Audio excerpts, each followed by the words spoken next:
ध्वनिर्वर्णापदं वाक्यमित्यास्पदचतुष्टयम् यस्याः सूक्ष्मादिभेदे वाग्देवीं तामुपास्महे।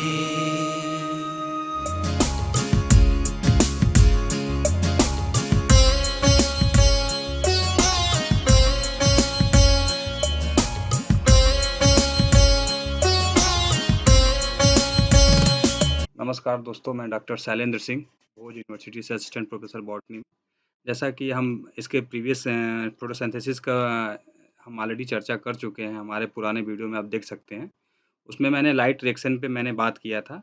उसमें मैंने बोला था कि C3 साइकिल, C4 साइकिल और कैम साइकिल पे नेक्स्ट प्रेजेंटेशन में बात होगी। तो जैसा कि आप जानते हैं, एक्चुअल जो फोटोसिंथेसिस में कार्बन का जो फिक्सेशन होता है या जो जो कार्बोहाइड्रेट की सिंथेसिस होती है, वो C3 साइकिल, C4 साइकिल और कैम साइकिल में ही होती है। अब हम इसमें डार्क रिएक्शन, जैसा कि जानते हैं कि फोटोसिंथेसिस दो पार्ट्स होते हैं, लाइट रिएक्शन और डार्क रिएक्शन। लाइट रिएक्शन जिसमें मैंने बात कर लिया, जिसमें एटीपी और एनएडीपीएच की सिंथेसिस हो रही है। अब हम डार्क रिएक्शन की बात करेंगे, जिसमें एक्चुअली हमको कार्बोहाइड्रेट की सिंथेसिस होती है। उसमें जैसे कि आप अर्थ पे जितने प्लांट पाए जाते हैं, मोस्टली उसमें 90% प्लांट्स में C3 साइकिल ही पाया जाता है। पर कुछ ट्रॉपिकल एरियाज़ में C4 और कैम साइकिल भी कुछ-कुछ प्लांट्स में पाए जाते हैं, जिसमें आपका शुगर केन उम, और आपका मेज़ है। जैसा कि अब आप जानते हैं, तो थोड़ा-सा फोटोसिंथेसिस के बेसिक्स को पहले एक बार फिर से जान जाते हैं क्या है, कि फोटोसिंथेसिस में मैंने इसके पहले कक्षा में बात किया था कि इसमें सोलर एनर्जी को एज ए एनर्जी सोर्स के रूप में यूज़ किया जा रहा है और इसमें कार्बोहाइड्रेट की सिंथेसिस हो रही है। प्लांट इसमें दो रिसोर्सेज़ को यूज़ करता है, कार्बन डाइऑक्साइड और वाटर को, जो हमारे एनवायरनमेंट में एविडेंटली अवेलेबल हैं। और इसमें क्या होता है कि फोटोसिंथेसिस में 2 रिएक्शंस होते हैं, लाइट रिएक्शन और डार्क रिएक्शन। लाइट रिएक्शंस क्या होते हैं? जिसमें सोलर एनर्जी को यूज़ किया जाता है प्लांट के द्वारा एनएडीपीएच और एटीपी को सिंथेसाइज़ करने के लिए, जबकि वहीं डार्क रिएक्शन में लाइट रिएक्शंस लाइट रिएक्शन से प्रोड्यूस होने वाले एनएडीपीएच और एटीपी को डार्क रिएक्शन में यूज़ किया जाता है कार्बन डाइऑक्साइड को फिक्स करने के लिए, जिसमें हमको कार्बोहाइड्रेट प्राप्त होता है, जिसमें आपका स्टार्च और शुगर या स्टार्च या ग्लूकोज़ की सिंथेसिस होती है। तो अगर हम इसकी लोकेशन बात करेंगे, तो फोटोसिंथेसिस, जैसा कि सभी लोग जानते हैं कि फोटोसिंथेसिस सिर्फ़ और सिर्फ़ प्लांट या ग्रीन प्लांट्स या एल्गी में ही होती है। और ये जो होता है, ये ग्रीन प्लांट्स और एल्गी के स्पेसिफिक ऑर्गेनेल है, सेल ऑर्गेनेल है क्लोरोप्लास्ट, वहीं पे सिर्फ़ ये फोटोसिंथेसिस का प्रोसेस होता है। अब इसमें लाइट रिएक्शन जो होती है, क्लोरोप्लास्ट में लाइट रिएक्शन क्लोरोप्लास्ट के थैलेकॉइड मेम्ब्रेन्स पे होती है, जबकि वहीं डार्क रिएक्शन क्लोरोप्लास्ट के स्ट्रोमा में होती है। तो इन 2 चीज़ों को याद करना या याद रखना बहुत ही ज़रूरी है कि जो लाइट रिएक्शन होती है, वो क्लोरोप्लास्ट के मेम्ब्रेन पे होती है, जिसको हम थैलेकॉइड मेम्ब्रेन बोलते हैं। और उसका जो डार्क रिएक्शन होता है, वो उसके स्ट्रोमा वाले पार्ट में होता है। अब हम चूँकि आज का प्रेज़ेंटेशन कंप्लीट मेरा डार्क रिएक्शन पे है, तो डार्क रिएक्शन में फिर से एक बार मैं बात कर रहा हूँ कि डार्क रिएक्शन में एटीपी और एनएडीपीएच जो लाइट रिएक्शन से प्रोड्यूस हुआ है, उसको हम यूटिलाइज़ करेंगे और यहाँ पे हम कार्बन डाइऑक्साइड को फिक्स करेंगे सुक्रोज़ और स्टार्च के फॉर्म में। अब सभी अब जानते हैं कि अब इसमें जो कार्बन का फिक्सेशन है, वो 3 प्रोसेस से होता है। एक होता है केल्विन साइकिल, एक होता है C4 साइकिल, एक होता है crassulacean acid metabolism cycle, CAM cycle. अब अगर हम केल्विन साइकिल की बात करें, तो केल्विन साइकिल में क्या होता है कि Calvin cycle in which the enzyme rubisco, kelvin का जो मेन एंजाइम है, जो फर्स्ट आपका एंजाइम है, जो सबसे ज़्यादा अमाउंट में अर्थ पे पाया जाता है, वो रूबिस्को है, जो उसके स्ट्रोमा में पाया जाता है। मैं पहले ही बोल चुका हूँ कि डार्क रिएक्शन के जितने भी प्रोसेस हैं, वो सब के सब स्ट्रोमा में होंगे और उनके सारे एंजाइम्स भी स्ट्रोमा में ही प्रेज़ेंट होंगे। तो आपका जो इसका जो पहला एंजाइम है रूबिस्को, वो उसके स्ट्रोमा में है और वो क्या करता है, वो CO2 मॉलिक्यूल को कंडेंस करता है किसके साथ? रिबुलोज़ 1,5 बिसफॉस्फेट के साथ। जब CO2 को रिबुलोज़ 1,5 बिसफॉस्फेट के साथ वो जोड़ता है, तो उससे हमको 2 मॉलिक्यूल्स ऑफ 3 फॉस्फोग्लिसरेट प्रोड्यूस होता है, इसलिए इसको हम C3 साइकिल बोलते हैं। C3 साइकिल का मतलब है कि पहला जो हमारा प्रोडक्ट होगा, वो 3 कार्बन का सोर्स होगा, जिसका नाम है 3 फॉस्फोग्लिसरेट, इसलिए इस साइकिल को हम C3 साइकिल बोलते हैं। अब यहाँ पे जो CO2 का फिक्सेशन होगा, एक चीज़ तो यहाँ पे ये है कि केल्विन साइकिल में कि पहला प्रोडक्ट जो बनेगा, वो 3 कार्बन का बनेगा, 3-फॉस्फोग्लिसरेट। दूसरी इसमें ये रिक्वायरमेंट है कि पर CO2 मतलब हर एक CO2 को फिक्स करने के लिए हमको कम से कम 2 NADPH और 3 ATP ज़रूरी है। उस हिसाब से अगर हमको 3 कार्बन को फिक्स करके एक नया 3-फॉस्फोग्लिसरेट बनाना है एकदम फ्रेश, तो उसके लिए हमको एट लीस्ट 9 NADP उसके लिए कम से कम हमको 6 NADPH और 9 ATPs का रिक्वायरमेंट होगा। तो इस हिसाब से पर कार्बन 2 NADPH और 3 ATPs की हमको रिक्वायरमेंट है। अगर हम एक ग्लूकोज़ जैसा कि सभी जानते हैं ग्लूकोज़ 6 मॉलिक्यूल का 6 कार्बन का है।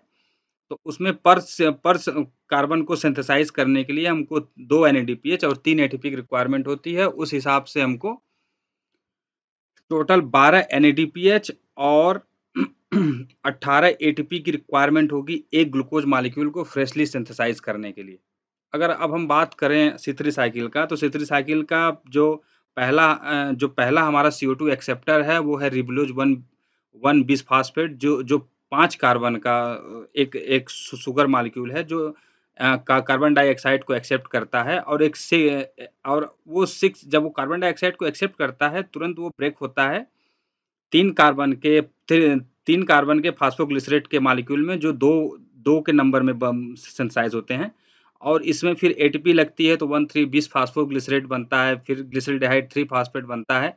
तो टोटल सुक्रोज या स्टार्च के सिंथेसिस में जो भी हमको 6 मतलब पर कार्बन का जो रिक्वायरमेंट है ATP और NADPH का, उसमें हमको 3 ATP और 2 NADPH चाहिए पर साइकिल, जिसमें 2 ATP और 2 NADPH हमको शुगर के सिंथेसिस के लिए चाहिए और 1 ATP जो एक्स्ट्रा खर्च हो रही है, वो हमको रिबोलोज 1 बिसफॉस्फेट के रीजनरेशन के प्रोसेस में यूज़ करना पड़ता है, इसलिए इसमें टोटल 3 ATP और 2 NADPH की रिक्वायरमेंट है।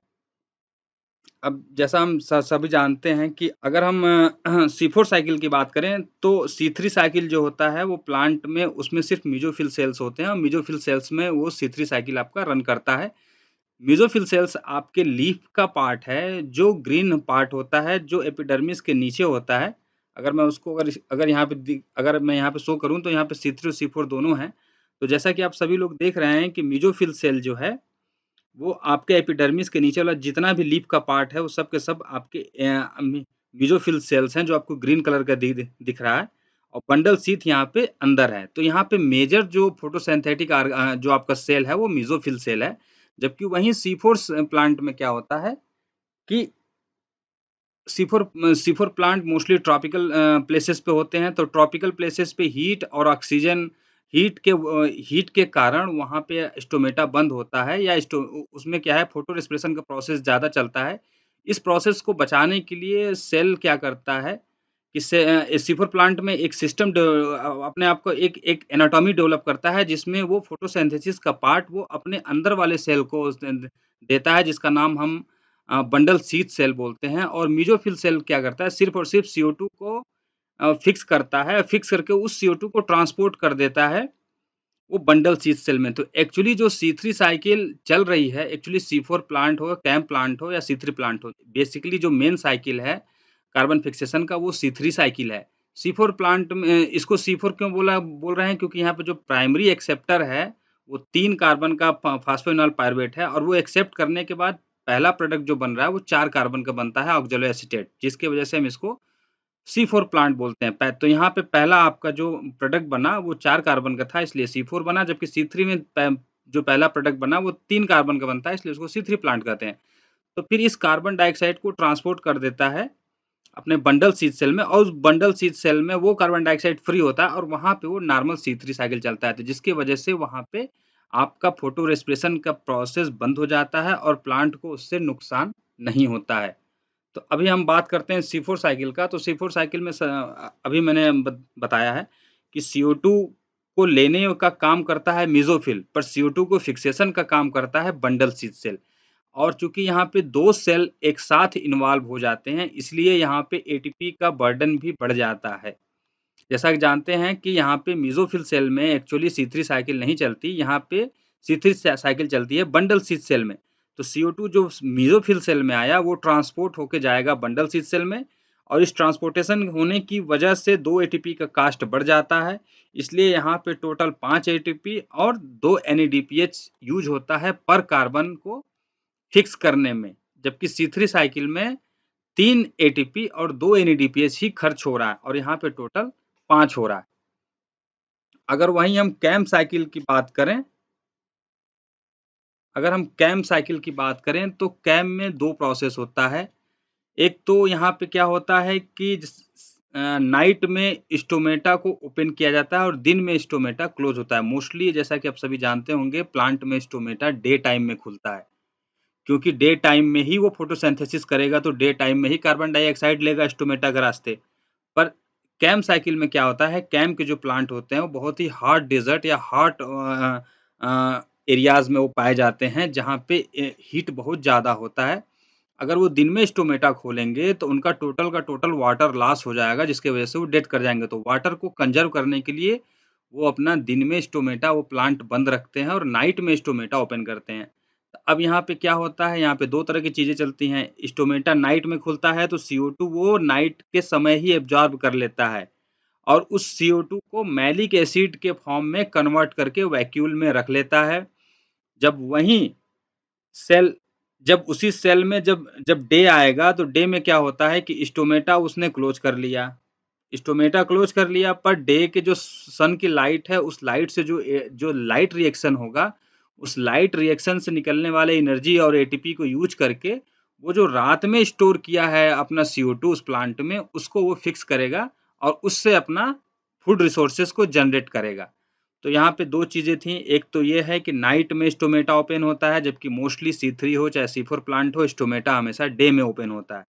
कैम में ओपन स्टोमेटा ओपन हो रहा है नाइट में, जबकि और यहाँ का और इसका जो स्टोमेटा क्लोज हो रहा है वो डे के टाइम हो रहा है। डे के टाइम क्लोज इसलिए हो रहा है क्योंकि वाटर के रिसोर्सेज यहाँ पे बहुत कम है और वाटर के लॉस से बचने के लिए प्लांट क्या करता है कि दिन में स्टोमेटा क्लोज रखता है। तो रात का जितना भी उसने CO2 को एब्ज़ॉर्ब करके मैलिक एसिड के फॉर्म में वैक्यूल में स्टोर किया है, उसको दिन में उस मैलिक एसिड को तोड़ करके उस CO2 को फ्री करता है और दिन में लाइट रिएक्शंस के द्वारा उस CO2 को फिक्स करके अपना फिक्स अमाउंट का अपना ग्लूकोज या स्टार्च जो भी है वो अपना सिंथेसाइज़ करता है। तो इसलिए क्या होता है कि कैम साइकिल एक अलग साइकिल हो जाती है। अब देखिए, अब यहाँ जो मैंने तीनों साइकिल की बात की है, उस तीनों साइकिल में आप मैंने पहले बताया कि C3 प्लांट में CO2 क्या है?